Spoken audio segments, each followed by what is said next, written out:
Hi, Caitlin. Thank you very much for joining us today. Thank you for having me.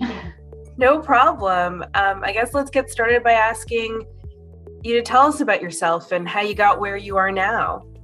So my name is Caitlin McGregor. I'm the CEO and co-founder of Plum.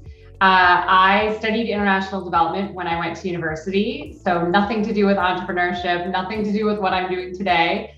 And I had the opportunity that in my very first job out of university, I had somebody that saw potential in me, and they gave me the opportunity to build a business from scratch with no glass ceiling. I was just kind of thrown into the fire, and through building a successful social enterprise from the ground up, I kind of looked back and went, wow, I'm an entrepreneur, and the thing that I do really well is build something from nothing. Have you had any women in your life who have supported you along the way and helped you in attaining these goals? Absolutely. I think that, in the investment community, there's people that were angel investors that really believed in us early on, as well as, our lead investor is a woman, our board member is a woman. So there's been definitely people that have bet on Plum by putting their money behind us, but also by putting their mentorship and, connecting us to their network, I think has been really critical. But I also think, my biggest role model is my mom. She really showed me what it is to believe in yourself, invest in yourself. She was somebody that took her career to running her own business as a physiotherapist.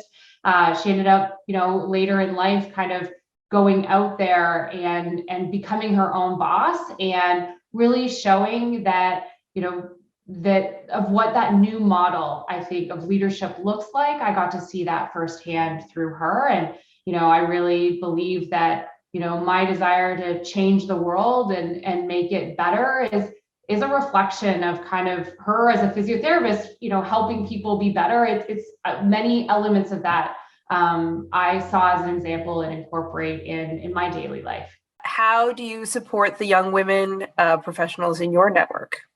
I think that one of the best ways that I've been able to support women in my own organization is by leading from a different leadership playbook. One that it starts with leading from a place of love and care, from really creating a supportive environment. I want people to bring their whole selves to work. I want them to thrive at work. I get to utilize my own tool to do that, but I also really want to support people in the thing that gives them that sense of self-worth and give them an opportunity to bring that to work, utilize it, support them on areas that are draining, and also create room for work to complement their lives and to be something. I want people to get up every day and love the work that they do and create that supportive environment for that to happen. I love what I do every single day. And I want the people that work at Plum, they'll move into different companies throughout their career, but I want them to be able to look back and say, Plum was one of the best places that I ever worked.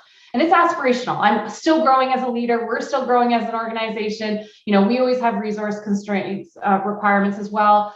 But ideally, we are working on growing and learning and getting better at achieving that. And I think it's by using a more modern leadership playbook and, also being human. I have 2 kids. I have all these other things in my life, and being transparent and bringing those to work, and also showing that vulnerability and, the things that make me really good as a mother and a friend and as a daughter and a wife. Those things about caring and taking care of people and being, caring about other people being successful, those show up in the type of leader that I am as well. I know I've already asked you what advice you would give to young women.